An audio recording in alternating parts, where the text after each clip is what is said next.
Alright guys, Dave here, Dave Does It, and it is sticker time tonight. So, Arco, thanks for the sticker, and just so everybody knows, I'm not trying to put it on wrong. No, got a nice spot right here. You're going to be front and center, Arco.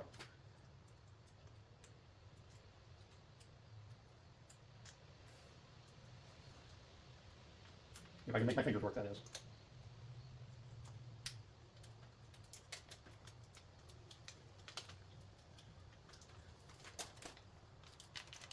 Be very careful with his backing. It's trying to pull the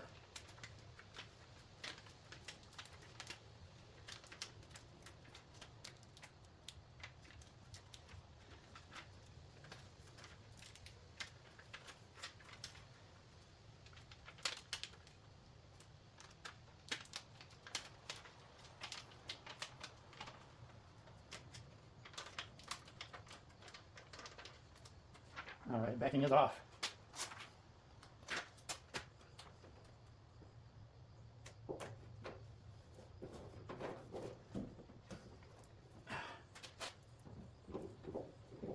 And just a little reminder to myself, don't lift my arm up that high.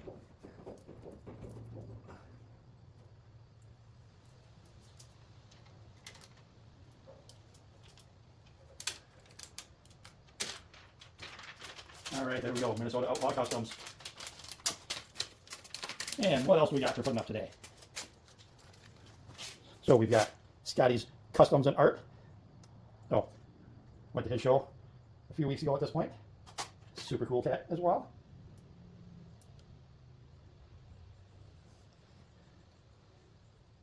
And you know, these backings are sometimes hard to get off. And these die cuts when they're the same size and they're not scored at the back.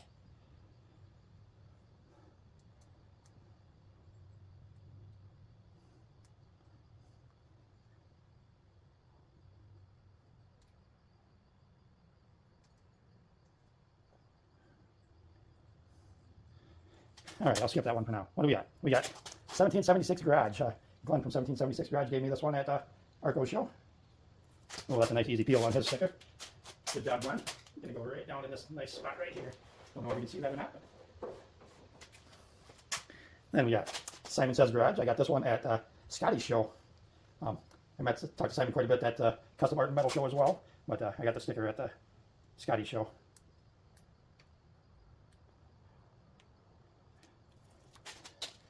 That one peeled pretty good. I think we'll go right in here. And I'm sure a bunch of you people know Stacy David. I met him at Iola, Wisconsin. Super cool TV personality, very down to earth, and likes to talk, you know, about cars, shop, whatever. And, you know, another super cool personality. And that looks good to me. Then got a Rat Rad magazine sticker. I didn't get to talk to Jerry and Tracy Ripley. Like, they were busy filming a lot of stuff, but I did get one of their stickers at the Rusty Metal Mayhem show.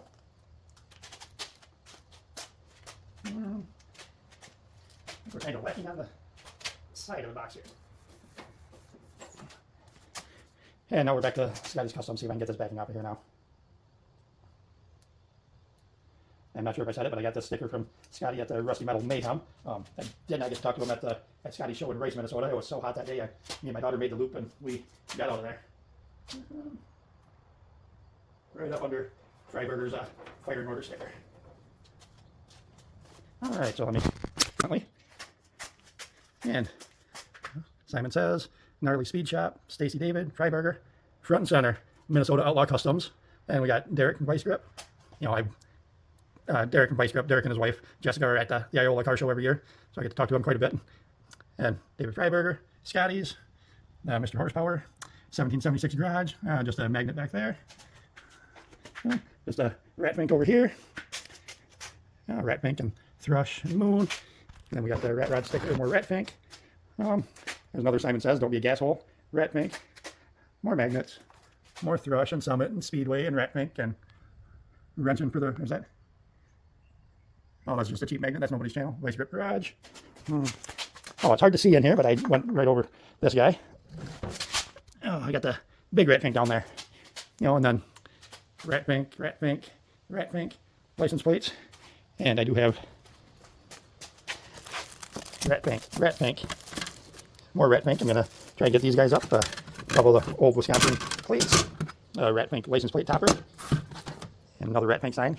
Yes, I am a Ratfink sign. And Von Dutch, flying eyeballs, all that sort of stuff. So, I'm going to pause for now. Actually, I think I have you upside down at the moment.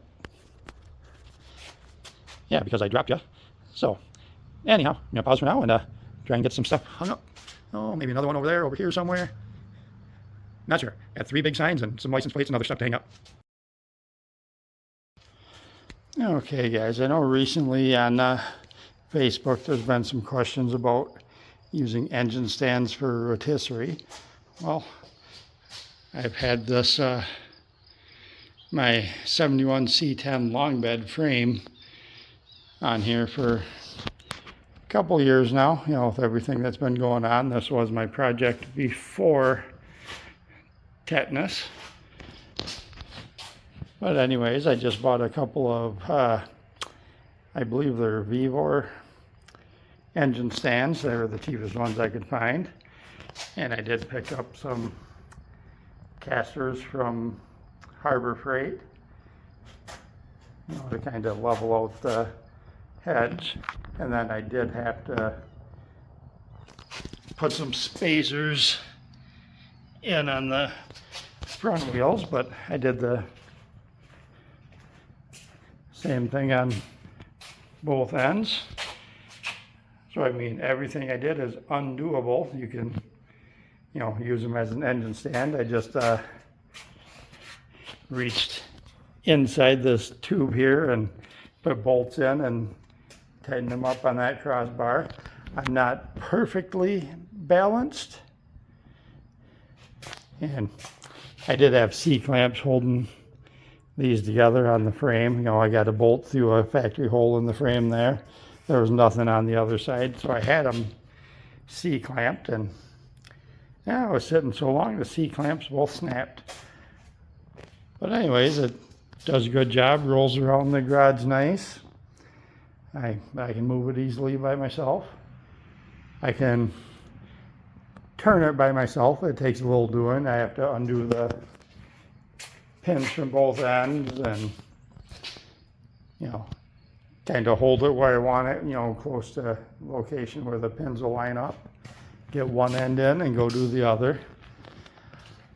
But it balances most of the way around. There's like one spot each direction where it wants to tip. And anyhow, going back to that, I did get Tails of the Ratfink up, the vertical one, which I didn't realize I had a Tails of the Ratfink there. So I have 2 of that one, but one horizontal, one vertical. And I got the house is yours, the garage is mine. You know, and then the other 2 are still up over there. I kind of don't want to overdo it, so I got one more to put up yet. Looks like I got another vertical one, which when I make some more space, get some more cleaned up, I'll probably go on that wall in between them. I'll move a couple of them license plates to kind of center it, I guess. And yeah, that's it for now. It's getting late. It's almost 7:30. I guess it's time to go make some dinner and think about what's next. Probably Fiesta, Elantra, Sentra, Malibu, Dave, Kelly, Chris, Jaden. Oh, yeah, I'm behind on oil changes, you know. Still can't lay down under the cars, but yeah, I'll have to get a little bit of help, you know, unless somebody has a 4-post lift, which I had plans on, you know.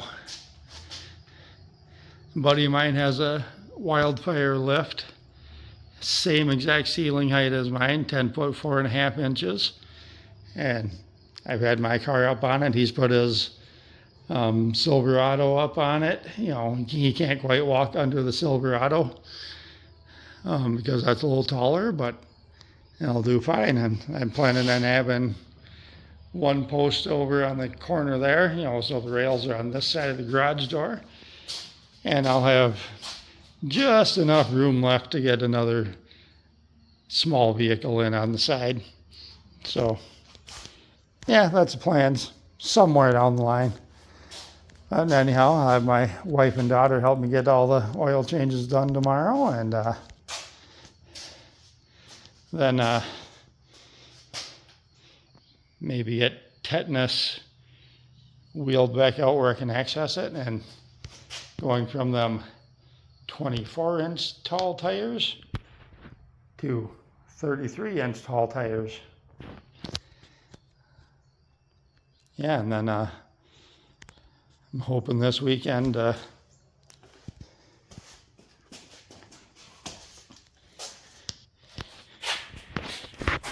that drive shaft taken back out. I think I just got a couple nuts on the back there. I just got the carrier bearing clamped in place there, and then the yoke test bit. My tape is kind of breaking there, but yeah, I need to pull that out and, you know, bevel the end of the Range Rover drive shaft so I can get some weld penetration. You know, I'm probably just gonna tack it in a few spots, make sure it's all straight and phased correctly, and then hopefully find somebody who's better at welding than me to weld that up for me. And then once that's welded up, I can get it all bolted and clamped in place and figure out exactly where I need my cross member for the carrier bearing. It is going to go up in between the frame rails. You know, and I just got this temporary thing clamped below it there, and I can't do straight across. That's why I have them extra pieces in there, because there's an extra